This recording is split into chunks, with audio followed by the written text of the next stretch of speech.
দেখো তারপর ওর মুখের থেকে হাসি যায় না, ওর যে কাইটটা দেওয়া হইলো তো ওর মুখের থেকে আরে আমার ময়না পাখিটা রে, আমার কলজের টুকরাটা, একটু পরে এই হাসিটা আর থাকবো না ওর মুখে।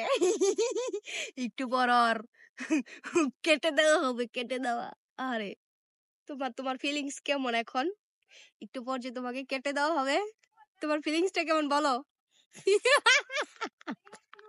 তোর এই হাসিটা একটু পর থাকবো না রে, তোর হাসিটা কান্নাতে পরিণত হইব রে।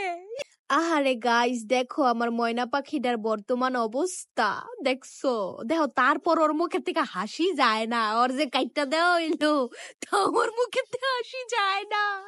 আর অনেকেই জানতে চাইতো সয় আমার কি লাগে। ওই আমার ছোট ভাইয়ের ছেলে, আমার কলিজার টুকরা।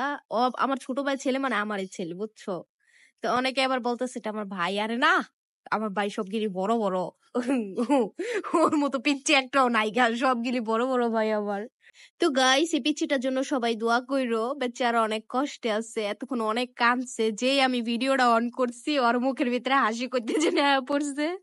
যাই হোক গাইস, আজকের জন্য এতটুকু। আল্লাহ হাফেজ, সেটা বাই বাই।